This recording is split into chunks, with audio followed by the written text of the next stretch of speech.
Olá, eu sou Priscila Godoy e hoje nós vamos falar sobre o Enneagrama. Muitas pessoas têm me pedido para falar um pouco mais sobre esse tema, então eu decidi gravar alguns vídeos para que o maior número de pessoas possa começar a ter acesso a essa sabedoria que é milenar e que tem ajudado a tantas pessoas ao redor do mundo. O Enneagrama ele é um mapa de desenvolvimento e crescimento pessoal. Ele é um mapa que, primeiramente, faz você se conhecer melhor e depois conhecer o outro. E uma vez que você se conheça melhor e conheça o outro melhor, você tem um ganho de inteligência emocional, uma das competências hoje mais requeridas para o mundo moderno. E nós vamos abordar o Enneagrama das personalidades, que na verdade é bem recente, vem da década de 70, quando o Oscar Ichazo e Cláudio Naranjo começaram a introduzir a psicologia moderna dentro do símbolo do Enneagrama. O símbolo do Enneagrama é esse. A palavra Enneagrama vem da origem grega, quer dizer Nea 9, gramos figura.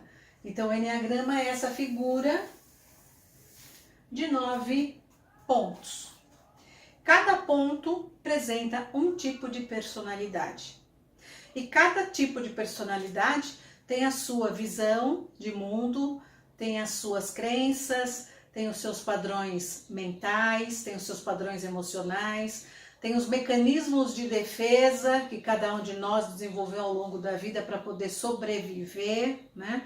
Tem as motivações. Então ele vai nos trazer esse grande mapa, aquilo que são as nossas fortalezas, mas também aquilo que pode ser cada vez mais melhorado. Por isso que nós dizemos que o mapa do Enneagrama, ele é um mapa que nos propicia uma expansão de consciência. Porque no Enneagrama, cada tipo também tem um nível de consciência. Então, dependendo do nível de consciência de cada tipo, né, vocês vão averiguar que os comportamentos são diferentes, as atitudes são diferentes, o modo de pensar é diferente. Por isso que a gente fala que o desenvolvimento humano, ele se dá numa espiral, né? Onde você vai trabalhando aspectos luminosos junto com aspectos sombrios, né? Aquele lado que nos é o nosso pior lado, vamos dizer assim, e aí você vai incluindo tudo e vai transcendendo. Uma vez que você começa a acessar o porquê você desenvolveu a sua personalidade, o que está atrás do porquê você age da maneira que você age, então aí você começa a ganhar mais nível de consciência e se elevar mais para você voltar para a sua essência. Por isso que a gente diz que o Enneagrama, ele é um mapa psicoespiritual, porque ele vai nos trazer os tipos, né? Cada um dos tipos, que retrata profundamente a nossa personalidade, mas também nós vamos trabalhar o símbolo, que é o aspecto espiritual, que é o aspecto que nos faz ir de encontro ao nosso melhor ser. Então, antes de nós falarmos já do Enneagrama das personalidades, eu vou começar a falar para vocês do símbolo do Enneagrama. Muito bem. O símbolo do Enneagrama, ele é, na verdade, uma figura matemático-geométrica, né? Tem a ver com a geometria sagrada. Tudo atrás do símbolo do Enneagrama tem uma matemática. E o Enneagrama, então, ele é formado por 3 figuras geométricas básicas. O círculo, o triângulo e uma hexade, que a gente chama, que é essa parte verde aqui que vocês estão vendo. Cada uma delas tem um significado. E cada uma delas retrata uma lei do universo. Então, a primeira lei, a lei do que nós chamamos, é a lei do todo, é a lei do amor. Quando nós pensamos em um círculo, nós pensamos no todo, na completude, no universo, não é isso? Inclusive, se nós formos pegar a palavra universo, uni quer dizer aquele que está no centro. E versus quer dizer aquele que está de frente para esse tá? Ou seja, que muitas vezes faz oposição a esse Por isso que nós falamos que cada vez que nós vamos nos centrando mais, nos aproximando mais da nossa essência, é muito difícil nós sairmos do eixo, porque o nosso eixo ele está firme, nós sabemos quem nós somos, né? Então pode vir qualquer força externa que não vai fazer com que a gente se desequilibre. Por isso que no Eneagrama, os números, os tipos estão na extremidade do círculo, tá? Por quê? Porque se no centro eu tenho a minha verdadeira essência, quando nós vamos desenvolvendo a nossa personalidade, nós vamos nos afastando desse centro. Nós vamos indo para a periferia ou para a extremidade do círculo, né? Fácil entender isso é quando você imagina uma criança no útero da mãe. Uma criança no útero da mãe, ela se sente um com aquela mãe. Para ela não tem separação, né? Para ela tudo é uma coisa só. Aí ela nasce e há a separação. Ela começa a perceber que ela é uma pessoa, a mãe é outra. E nessa separação toda começa a desenvolver a personalidade, que por volta de até uns 7 anos já está desenvolvida e totalmente cristalizada na fase da adolescência, mais ou menos. Bem, para retratar isso que eu estou falando, da lei do 1, eu vou contar para vocês uma história. Há muito tempo atrás existia um sufi em um povoado. Dizem que um dos primeiros sufis. E esse sufi ele já tinha atingido esse estado essencial, né? O estado de ser essencial, já tinha atingido a iluminação. E ele vivia nesse povoado e era muito querido pelas pessoas. Só que tinha um porém, nenhuma pessoa podia chegar perto desse sufi e falar alguma mentira ou tentar manipular de alguma maneira, porque ao chegar perto dele as pessoas não conseguiam fazer isso, né? Porque elas entravam em contato com o verdadeiro ser, a verdade de cada um. Pois bem, dentro desse povoado ele era muito querido, mas tinha uma pessoa que odiava esse sufi, que se chamava Aidina Omar. E essa pessoa que odiava Omar, ele começou a analisar os hábitos que ele tinha no povoado. E aí ele percebeu que um dia da semana, o Omar saía para ficar junto à natureza, né, para poder se reenergizar, fazer suas orações e meditações, enfim. E ele então decidiu seguir Omar neste dia para poder matar. Então, neste dia certo lá, Omar foi para o meio da natureza e essa pessoa seguiu ele. E aí ela ia se aproximando cada vez mais, Omar estava lá meditando e essa pessoa foi se aproximando cada vez mais para matá-lo. Só que cada vez que ela dava um passo em direção ao Omar, ela sentia que dentro dela estava acontecendo uma transformação. Toda a raiva que ela sentia foi aos poucos se esvaindo. Todas as emoções negativas já foram desaparecendo e ele não entendia o que estava acontecendo. Até que ele chegou muito próximo de Omar e aí Omar percebeu que ele estava ali, virou-se para ele e quando Omar virou-se para ele e olhou nos olhos dessa pessoa, essa pessoa caiu de joelho em prantos. Então Omar levantou-se, delicadamente levantou a pessoa e perguntou para ele, o que mudou o seu estado? E a pessoa respondeu, eu nunca senti tanto amor como eu senti nesse exato momento. Então é disso que nos trata a lei do 1, a lei do amor, a lei de onde todos nós viemos e que um dia nós vamos retornar.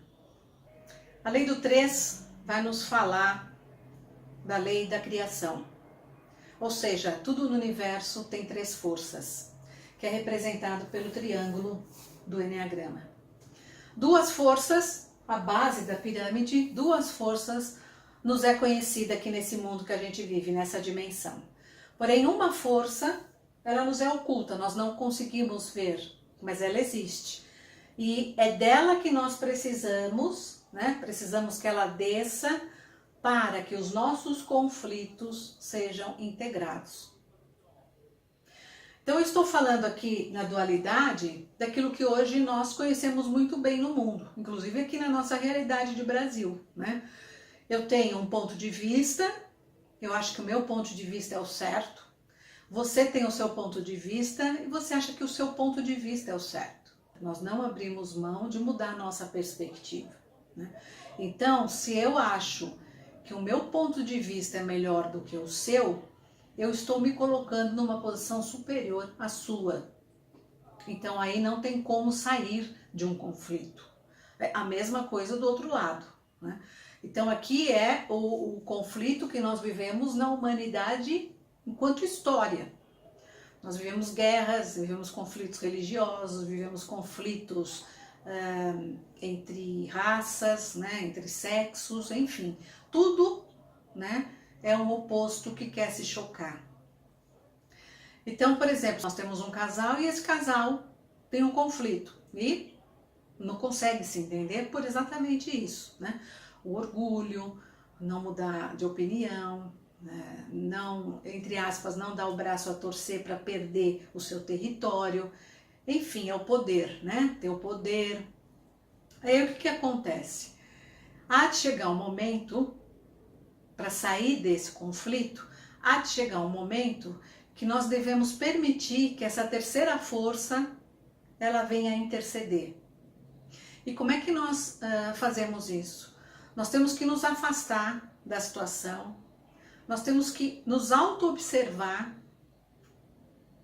e aí o processo de autoconhecimento, nós temos que nos auto-observar, entender o porquê que eu não quero sair da minha opinião, o porquê que eu não quero sair do meu ponto de vista, e a partir do momento que eu começo a me entender melhor, a entender o porquê que para mim é muito importante ficar arraigado nisso, né? Aí eu começo a me abrir a uma possibilidade, talvez, de uma conciliação. E nesse exato momento, só nesse exato momento, é que eu consigo deixar essa terceira força descer para existir essa união, né, entre um polo e outro. Então, quando nós colocamos, né, quando nós começamos esse processo de autoobservação, nós começamos a trabalhar o nosso ego personalidade e deixamos que a nossa essência se apresente mais, né, que a nossa essência se aproxime mais de cada um de nós. E aí só nesse momento é que nós permitimos que essa terceira força desça para que haja conciliação desses conflitos. Então a lei do 3, a lei da criação. A lei do 7 do Enneagrama, representada pela Êxade, nos diz que tudo está em constante movimento. Esta é a lei da manifestação. Nada é permanente nas nossas vidas. Por isso que o Enneagrama, ele não pode ser visto como uma figura plana, como a que vocês estão vendo aqui agora. O Enneagrama tem que ser visto de um ponto de vista tridimensional, onde absolutamente tudo está em movimento o tempo todo, né? E tudo não só está em movimento, mas tudo tem uma ordem que é divina. Por isso que nós temos os 7 dias da semana, nós temos as 7 notas musicais, para nos dizer que tudo tem uma ordem. A segunda sempre vem depois da terça. A terça sempre vem antes da quarta. E assim sucessivamente. Então tudo no universo tem uma ordem e tudo está em constante movimento. Isso aqui nos diz a lei do 7. Bem, qual é a aplicabilidade do Enneagrama? O Enneagrama hoje ele é aplicado em diversas áreas. Na área da educação, na área da saúde, tem projetos sociais muito interessantes sendo desenvolvidos no mundo, com presidiários, por exemplo. Ele já foi levado para trabalhar com aldeias indígenas. Tem uma área das artes, por exemplo, né? Tem alguns roteiristas de Hollywood que, ao escrever os seus roteiros, eles se baseiam nos tipos do Enneagrama para estruturar os personagens, né? E no mundo corporativo tem sido cada vez mais introduzido, seja para fazer coaching, seja para programas de liderança, seja para resolução de conflitos, negociação. Como eu disse, o Enneagrama ele propicia não só um autoconhecimento, mas o conhecimento do outro. E quando você tem isso, você tem um ganho de inteligência emocional muito grande. E para finalizar este vídeo, eu gostaria de deixar para vocês uma reflexão. Existem 3 grandes perguntas que ao longo da história da humanidade sempre nós temos buscado as respostas. E estas perguntas são: quem sou? De onde venho? Para onde vou? De onde venho tem a ver com a lei do 3 do Eneagrama, que nos diz: a minha existência começa a partir do meu nascimento ou vem de outros lugares. Para onde vou tem a ver com a lei do 7 do Eneagrama. A grande reflexão é: quando eu morro, tudo acaba ou a minha vida continua? E quem sou? Que tem a ver com a lei do 1 do Eneagrama. Se eu venho de outras esferas e se eu vou depois da minha morte para outros lugares, então quem sou eu? E o mais interessante é que essas 3 perguntas têm a mesma resposta. Então eu deixo essa reflexão para que vocês, neste momento da sua vida, se perguntem: quem eu sou? De onde venho e para onde vou? Obrigada por me escutar. Nos siga nas nossas redes sociais, entre no nosso site priscilagodoy.com. Lá você vai encontrar conteúdos gratuitos para você cada vez mais se tornar a melhor versão de si mesmo, ok? Inclusive, lá no nosso site você pode baixar um e-book gratuito sobre o Eneagrama para que você possa começar a ler e cada vez mais se integrar com essa sabedoria que eu disse, como eu disse, é milenar, tá ok? Muito obrigada por sua atenção. No próximo vídeo eu vou falar sobre os centros de inteligência do Eneagrama e com certeza aí você já vai começar a distinguir um pouco qual é o tipo da personalidade que você formou ao longo dessa sua vida, tá bem? Nos vemos em breve. Um forte abraço. Tchau, tchau.